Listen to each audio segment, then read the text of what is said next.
ഈശ്വമിശിഹായ്ക്ക് സ്തുതിയായിരിക്കട്ടെ. തെനാക്ക് ആഗമനകാലം 1-ാം ഞായറാഴ്ച. നമ്മൾ പുതിയൊരു ആരാധനക്രമ വർഷത്തിലേക്ക് പ്രവേശിക്കുകയാണ്. ഇയർ എ ആണ് ഇത്. എസ് ഇ ആയിരുന്നു കഴിഞ്ഞത്. ഇയർ എയിലെ ഒരു ആരാധനക്രമ വർഷത്തിലേക്കാണ് നമ്മൾ പ്രവേശിക്കുന്നത്. ആരാധനക്രമ വർഷം ആരംഭിക്കുന്നത് ഈ ആഗമനകാലം 1-ാം ഞായറാഴ്ചയോട് കൂടിയാണെന്ന് പറയുമ്പോൾ അത് ക്രിസ്തുവിൻ്റെ ജനന തിരുനാളിന് വേണ്ടിയുള്ള ഒരുക്കത്തിലൂടെ ക്രിസ്തുവിൻ്റെ മനുഷ്യാവതാര രക്ഷാകര ചരിത്ര സംഭവങ്ങളിലേക്ക് നമ്മൾ പ്രവേശിക്കുകയാണ്. ഇന്നത്തെ വായനകളൊക്കെ നമ്മളെ ക്ഷണിക്കുന്നത് ആ ദൈവ സാന്നിധ്യത്തിലേക്ക് പ്രവേശിക്കാനായിട്ടുള്ള ഓർമ്മപ്പെടുത്തലായിട്ടാണ്. ദൈവ സാന്നിധ്യ അവബോധത്തിലേക്ക് പ്രവേശിക്കാനായിട്ടുള്ള ഓർമ്മപ്പെടുത്തലായിട്ട്. 1-ാം വായന ഏഷ്യ പ്രവാചകന്റെ പുസ്തകം 2-ാം അധ്യായം 1 മുതൽ 5 വരെയുള്ള വാക്യങ്ങളാണ്. അവിടെ വ്യക്തമായിട്ടും 2:2 നമ്മൾ വായിക്കുകയാണെങ്കിൽ പറയുന്നത് ഇങ്ങനെയാണ്: അവസാന നാളുകളിൽ കർത്താവിന്റെ ആലയം സ്ഥിതി ചെയ്യുന്ന പർവ്വതം എല്ലാ പർവ്വതങ്ങൾക്കും മുകളിൽ ഉയർന്നു നിൽക്കും. എല്ലാ ജനതകളും അതിലേക്ക് ഒഴുകും. എല്ലാ ജനതകളും അതിലേക്ക് ഒഴുകും. ആ കർത്താവിന്റെ ആലയത്തിലേക്ക് എല്ലാ ജനതകളും ഒഴുകും എന്ന് പറഞ്ഞുകൊണ്ടാണ് നമ്മൾ വായനഭാഗം ആരംഭിക്കുന്നത്. എന്നിട്ട് അതിന്റെ ഒരുക്കങ്ങളെ കുറിച്ചാണ് പറയുന്നത്. പിന്നെ കർത്താവിന്റെ നിയമം സിയോനിൽ നിന്നും പുറപ്പെടുന്നു, അവിടുത്തെ വചനം ജെറുസലേമിൽ നിന്നും പുറപ്പെടുന്നു എന്നൊക്കെ പറഞ്ഞിട്ട് അതിനുവേണ്ടി ഒരുങ്ങുക. ജനപദങ്ങളുടെ തർക്കങ്ങളെല്ലാം അവസാനിപ്പിക്കുന്നു. അവിടെ യുദ്ധം ഇല്ലാതാകുന്നു. വാൾ കൊഴുവും അവരുടെ കുന്തം വാക്കത്തിയുമായിട്ട് അടിച്ച് രൂപപ്പെടുത്തുന്നു. അതായത് യുദ്ധ ഉപകരണങ്ങളെല്ലാം കൃഷി ഉപകരണങ്ങളായിട്ട് മാറുന്നു എന്ന് പറഞ്ഞുകൊണ്ട് ഈ മനുഷ്യന് ഭക്ഷിക്കാൻ നൽകുന്നതിനെ കുറിച്ച്, അല്ലെങ്കിൽ യുദ്ധം അവസാനിക്കുന്നു, തിന്മ അവസാനിക്കുന്നു, കരുണ ആരംഭിക്കുന്നു എന്ന് പറയുന്ന ഒരു ഭാഗമാണ് നമ്മൾ വായിക്കുന്നത്. ആ വരികളിൽ നിന്ന് വായിച്ചെടുക്കേണ്ടത്. യുദ്ധത്തിന് ഉപയോഗിക്കുന്ന വാള് കൊഴുവും കുന്തം വാക്കത്തിയുമായിട്ട് അടിച്ചു രൂപപ്പെടുത്തുന്നു. രാജ്യത്തിന്റെ വാള് ഉയർത്തുകയില്ല. ഇനിമേൽ യുദ്ധ പരിശീലനങ്ങൾ നടക്കുകയില്ല. യാക്കോബിന്റെ ഭവനെ വരിക, കർത്താവിന്റെ പ്രകാശത്തിൽ വ്യാപരിക്കുക. അപ്പൊ ഇത് കരുണയിലേക്ക് പ്രവേശിക്കുക എന്ന് പറയുകയാണ്. യുദ്ധം അവസാനിച്ചു, ഇനി കരുണയിലേക്ക് പ്രവേശിക്കുക. ഉപകരണങ്ങൾ പോലും മാറും എന്ന് പറഞ്ഞുകൊണ്ടാണ് കർത്താവിന്റെ ആലയത്തിലേക്ക് ജനം ഒഴുകുന്നു എന്ന് പറഞ്ഞുകൊണ്ടാണ് തുടങ്ങുന്നത്. നമുക്കറിയാം, നമ്മൾ ഈ ആഗമനകാലം 1-ാം ഞായർ തൊട്ട് ക്രിസ്മസിന്റെ ഒരുക്കമായിട്ടുള്ള നക്ഷത്രങ്ങളൊക്കെ ഇട്ടിട്ട് ഇത് ഓർമ്മപ്പെടുത്തുന്നത് നമ്മുടെ മനസ്സുകൊണ്ട് നമ്മൾ ഇനി പുൽക്കൂട്ടിലേക്ക് യാത്ര ആരംഭിച്ചു എന്നുള്ളതാണ്. യോസേപ്പ് പിതാവും ഗർഭിണിയായ മറിയവും ബെത്ലഹേമിലേക്ക് നടത്തുന്ന യാത്ര തുടങ്ങുകയാണ് ഇവിടെ. ആ യാത്രയിൽ നമ്മൾ പങ്കുചേരുന്നു. നമ്മൾ വിളക്കിന്റെ പ്രാർത്ഥനയിലൂടെയും ആഗമനകാല തിരികൾ കത്തിച്ചും ഒക്കെ ഈ യാത്രയിൽ നമ്മളും ഉള്ളുകൊണ്ടും ബാഹ്യമായും ഒക്കെ നമ്മൾ പങ്കുചേരുക. നമ്മുടെ വീട് അതിനുവേണ്ടി ഒരുങ്ങുന്നു, നക്ഷത്രം ഇട്ട് അലങ്കരിക്കുന്നു, ക്രിസ്മസ് ട്രീ നമ്മൾ ഒരുക്കി തുടങ്ങുന്നു. അപ്പൊ അങ്ങനെ നമ്മൾ ആ മൊത്തത്തിൽ ആ ഒരുക്കത്തിലേക്ക് നമ്മൾ പ്രവേശിക്കുന്നുള്ള നമ്മൾ 2-ാം വായന അല്ലെങ്കിൽ സങ്കീർത്തനം, പ്രതിവാര സങ്കീർത്തനം 122-ാം സങ്കീർത്തനം 1 മുതൽ 8 വരെയുള്ള വാക്യങ്ങളാണ്. അവിടെയും പറയുന്നതാണ് കർത്താവിന്റെ ആലയത്തിലേക്ക് നമുക്ക് പോകാം എന്നവർ പറഞ്ഞപ്പോൾ നമ്മൾ സന്തോഷിച്ചു.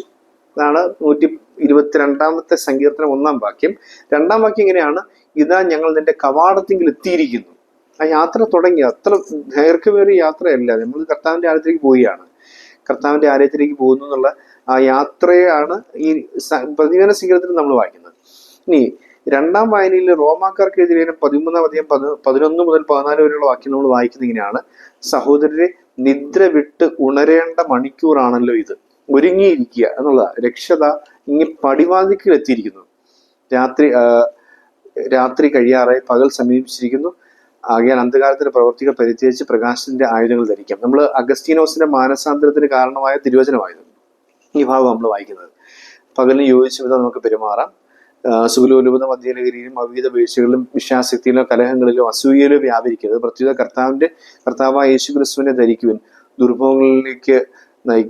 ദുർമോഹങ്ങളിലേക്ക് നയിക്കത്തക്ക വിധം ശരീരത്തെ പറ്റി ചിന്തിക്കാതിരിക്കുക എന്നൊക്കെ പറയേണ്ട ആ ഒരുക്കം, ആ ഒരു ചെറിയ നോമ്പിന്റെ ഒരുക്കത്തെ കുറിച്ചുള്ള കാര്യങ്ങളൊക്കെ ഈ ഒരു വചനഭാഗത്ത് നമുക്ക് കാണാൻ സാധിക്കും. അപ്പോൾ യാത്രയാണ്.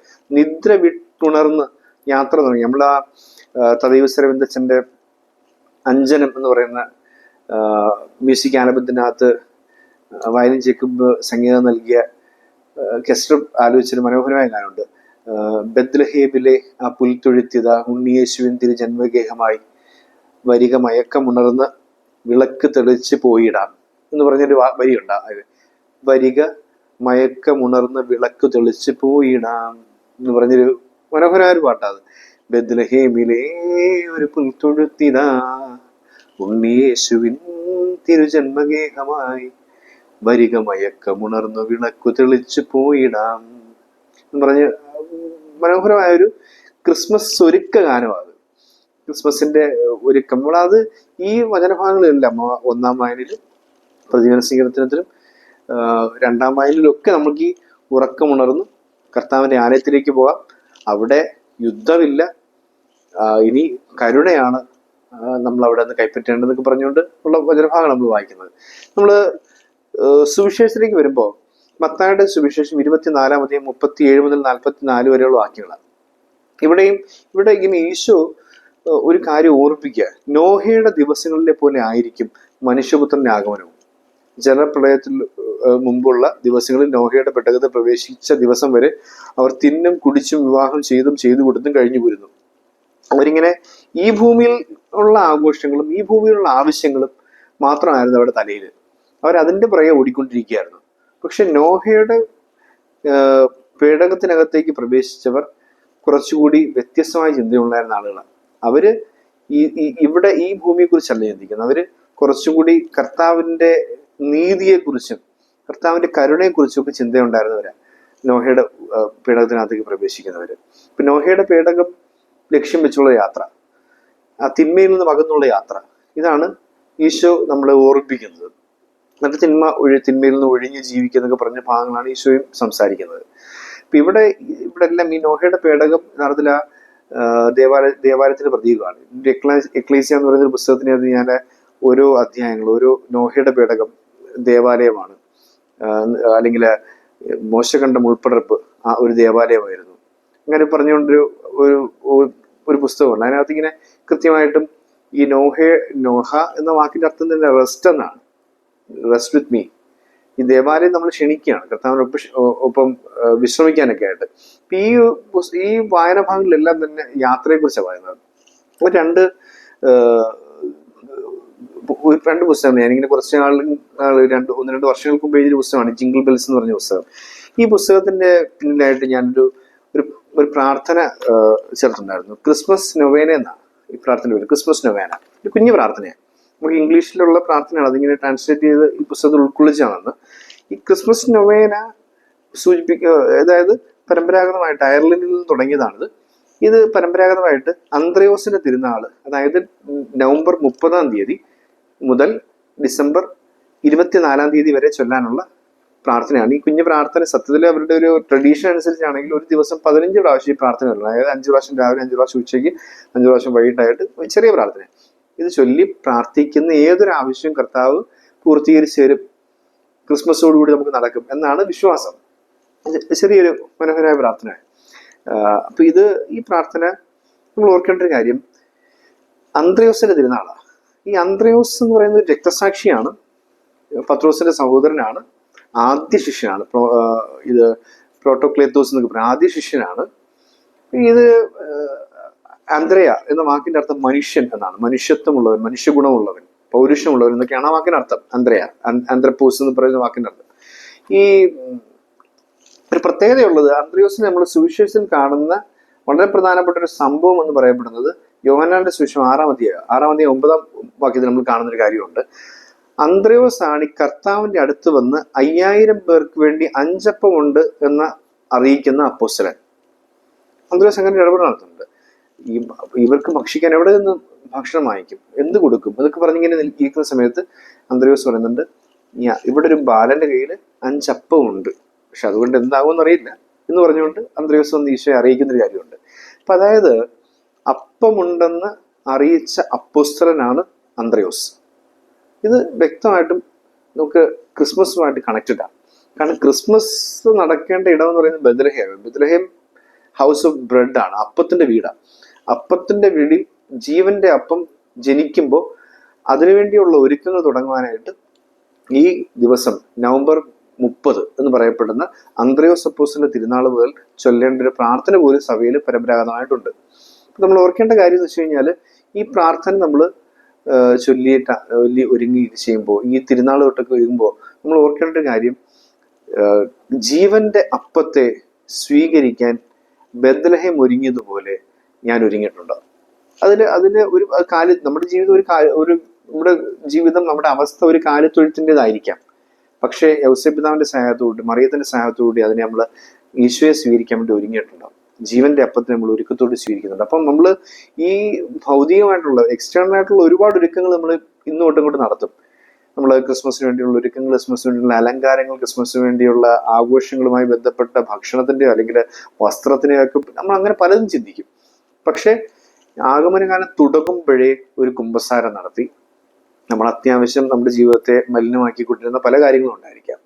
പലതരം അശുദ്ധിയും തിന്മകളും ഒക്കെ ഉണ്ടായിരിക്കാം. അതൊന്നും വേണ്ടെന്ന് വെച്ചിട്ട് ഒരു നല്ലൊരു ഒരുക്കം നമ്മൾ ഈ 1-ാം തീയതി തൊട്ട് 30-ാം തീയതി തൊട്ട് നവംബർ 30 തൊട്ട് ആ ഒരു ഒരുക്കത്തിലേക്ക് നമ്മൾ പ്രവേശിക്കുന്നുണ്ടാവും. നമ്മൾ ഇറച്ചി മീനും മാത്രം മാറ്റി വെച്ചിട്ട് ചെറിയ നോമ്പ് ആകത്തില്ല. നമ്മൾ എന്തൊക്കെ കാര്യങ്ങൾ കർത്താവിന് വേണ്ടി നമ്മൾ വില കൊടുക്കുന്നുണ്ട്, കുറച്ചുകൂടി നമ്മൾ എക്സ്ട്രാ നമ്മൾ എന്തൊക്കെ പ്രാർത്ഥിക്കുന്നുണ്ട്, എക്സ്ട്രാ നമ്മൾ ഈശോയുടെ മഹത്വത്തിന് വേണ്ടി എന്തൊക്കെ കാര്യങ്ങൾ നമ്മൾ സമയമെടുത്ത് ചെയ്യുന്നുണ്ട്. ഈ കാര്യങ്ങളെല്ലാം ക്രിസ്മസിന് വിലമതിക്കപ്പെടുന്ന കാര്യങ്ങളാണ്. നമുക്ക് ആ കർത്താവിന്റെ ആലയത്തിലേക്ക് നമുക്ക് പോകാമെന്ന് പറഞ്ഞപ്പോൾ നമ്മൾ സന്തോഷിച്ചു എന്ന് പറയുന്ന 122-ാം സങ്കീർത്തനം 1-ാം വാക്യം നമ്മുടെ മനസ്സിൽ നമ്മൾ കുറിച്ചിടാം. നമ്മൾ ക്രിസ്മസിലേക്ക് പ്രവേശിക്കും നമ്മുടെ ഉള്ളിൽ ഉണ്ടായിരിക്കേണ്ട വലിയ സന്തോഷം. ഞാനൊരു ഒരുക്കവുമായിട്ട് ബന്ധപ്പെട്ട് ഈ വർഷം സോഫിയ പബ്ലിക്കേഷൻ വഴി പുറത്തിറക്കുന്ന ഒരു പുസ്തകമാണ് നീയാണ് എൻ്റെ ക്രിസ്മസ് കൊണ്ടെന്ന് പറയുന്ന പുസ്തകം. ഇതൊരു പരസ്യത്തിന് വേണ്ടി പറയുന്നതല്ല. പക്ഷെ ഇതില് 25 അധ്യായങ്ങളാണുള്ളത്. ഓരോ ദിവസങ്ങളിലും ക്രിസ്മസിന് ഒരുങ്ങാൻ വേണ്ടിയുള്ള നല്ല ചിന്തകളാണ് ഇതിൽ ഉൾച്ചേർത്തിരിക്കുന്നത്. പുസ്തകം ആവശ്യമുള്ളവർക്ക് ബന്ധപ്പെട്ട് കഴിഞ്ഞാൽ എൻ്റെ കോപ്പി തരുന്നതായിരിക്കും. ബൾക്കായിട്ടൊക്കെ വേണ്ട കുറച്ചധികം ആൾക്ക് കുട്ടികൾക്ക് വേണ്ടിയോ അല്ലെങ്കിൽ ഇങ്ങനെ ബൾക്കായിട്ടൊക്കെ വേണ്ടവർക്ക് ചോദിച്ചു കഴിഞ്ഞാൽ അവിടെ എത്തിച്ചേരാനൊക്കെ ശ്രമിക്കാം. ഇത് ഞാൻ കഴിഞ്ഞ വർഷങ്ങളിലൊക്കെ ആയിട്ട് കുറിച്ച് വെച്ച ആ കുറിപ്പുകൾ പിന്നീട് ലേഖനങ്ങളാക്കിയതാണ്. ഇതിൽ 2-ാം അധ്യായം ബെത്ലഹേം വിളിക്കുന്നു എന്ന് പറഞ്ഞുകൊണ്ടാണ് ആ 2-ാം അധ്യായം. അപ്പൊ ഇതില് ബെത്ലഹേം എന്ന ഒരിടത്തിന്റെ പ്രത്യേകതയെ കുറിച്ചൊക്കെയാണ് ഈ ലേഖനത്തിൽ പറയുന്നത്. അതായത് ദാവീദിന്റെ നഗരം, രാജാവിന്റെ നഗരം. ആ രാജ്യത്തിന് മൊത്തം വേണ്ട ഏറ്റവും നല്ല ധാന്യവിള അല്ലെങ്കിൽ അപ്പം ഉണ്ടാക്കാൻ വേണ്ട ധാന്യവിള ഏറ്റവും ഭംഗിയായി വിളഞ്ഞിരുന്ന ഒരു സ്ഥലം കൂടിയായിട്ടൊക്കെ ബെത്ലഹേം അറിയപ്പെട്ടിരുന്നത്. അപ്പൊ ആ വിളവിന്റെ ഒരു നാട് കൂടിയാണ് ബെത്ലഹേം. അതുകൊണ്ട് രാജാവിന്റെ നഗരമായിട്ടില്ല. രാജാവിന് സകല ജനങ്ങൾക്കും വേണ്ടിയുള്ള ആ ഒരു ഭക്ഷണം നൽകാനുള്ള ഇടം കൂടിയൊക്കെയായിരുന്നു ബെത്ലഹേമിനെ കാണുന്നത്. അപ്പൊ അതിന്റെ ഒരു ചരിത്രവും കാര്യങ്ങളൊക്കെ പറയുന്നുണ്ട്.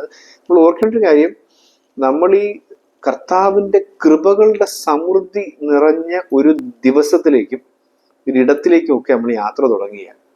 യാത്ര ഏറ്റവും മനോഹരമായിട്ട് നമുക്ക് ആരംഭിക്കാം, ഏറ്റവും ഭംഗിയായി അതിലൂടെ കടന്നു പോകാം, അത് പൂർത്തീകരിക്കുകയും ചെയ്യാം. നമ്മൾ കർത്താവിന്റെ അനുഗ്രഹങ്ങളൊക്കെ പറയുമ്പോൾ ഞാൻ ഈ യാത്രയെക്കുറിച്ച് ചിന്തിച്ച ഒറ്റ കാര്യം കഴുതയുടെ യാത്രയെക്കുറിച്ചാണ്. ഞാൻ എൻ്റെ ടൈറ്റിൽ ഇങ്ങനെ കൊടുത്തെങ്കിലും പറയാണ്ട് നീണ്ടുപോയെന്ന് മാത്രം. കഴുതയുടെ യാത്ര. ഞാൻ കാരണം ഒരു കുഞ്ഞ് വീഡിയോ ഈ ദിവസങ്ങളിൽ കണ്ടു.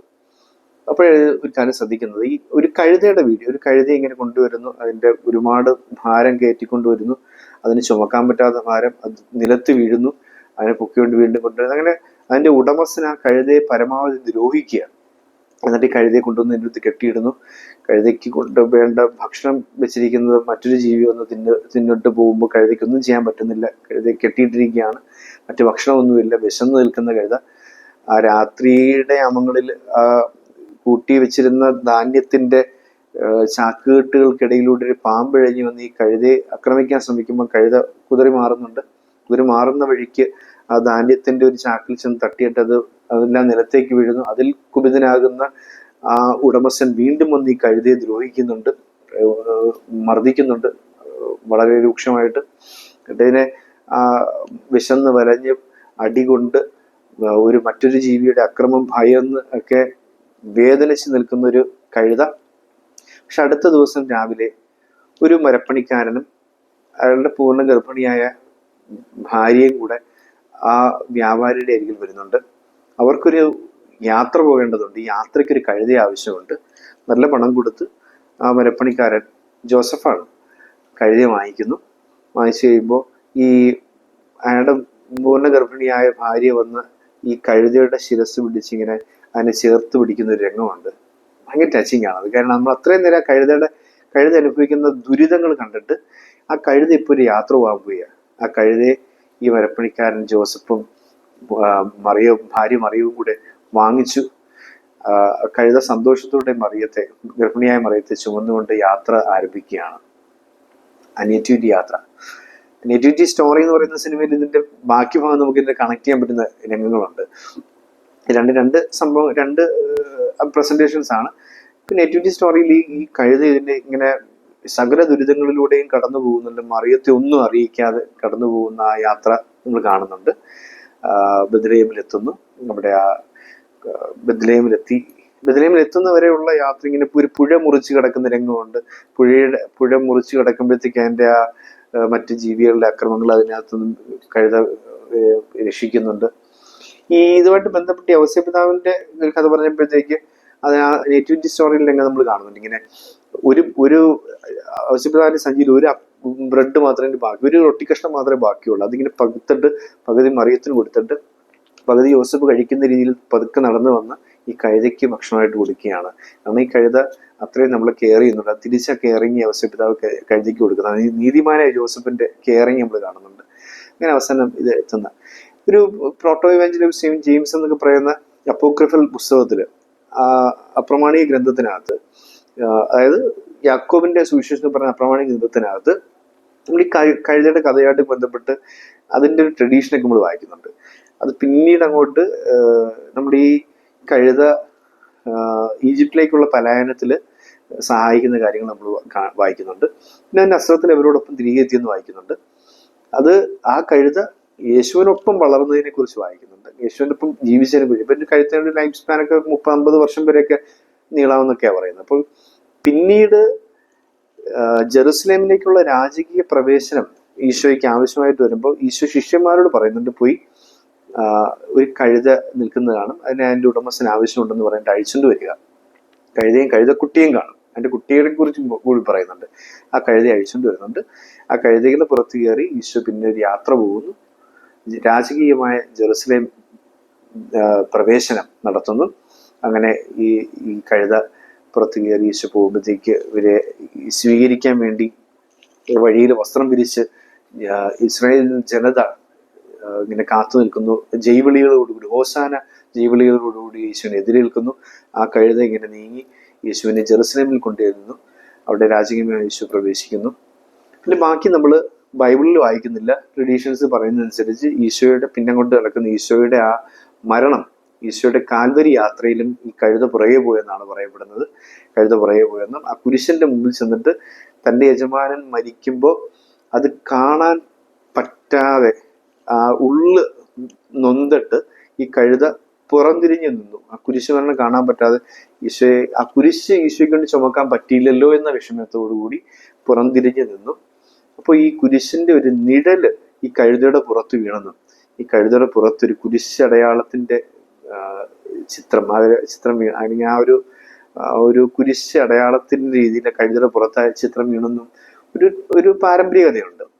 ജെറുസലേം ഡോങ്കീസ് എന്നൊക്കെ പറഞ്ഞുകൊണ്ട് നമ്മൾ ഗൂഗിളിൽ സെർച്ച് ചെയ്ത് കഴിഞ്ഞാൽ, അല്ലെങ്കിൽ നമുക്ക് അങ്ങനെ സെർച്ച് ചെയ്ത് നമുക്ക് അതിന്റെ ചിത്രങ്ങൾ കാണാം. അങ്ങനെ ഇപ്പോഴും ജെറുസലേമിൽ ഈ കഴുതയോടുള്ള ഒരു ആദരവിന്റെ ഒക്കെ സൂചനയായിട്ട് കഴുതയുടെ പുറത്ത് ഇങ്ങനെ കുരിശ് വരച്ചിടുന്ന ആ കുരിശിന്റെ ചിത്രമുള്ള കഴുതകളുടെ ഫോട്ടോസ് അല്ലെങ്കിൽ വീഡിയോസ് ഒക്കെ നമുക്ക് ഗൂഗിളിൽ നിന്നും തപ്പിയെടുക്കാനായിട്ട് സാധിക്കും. അപ്പൊ അങ്ങനെ ഒരു ട്രഡീഷൻ ഉണ്ട്.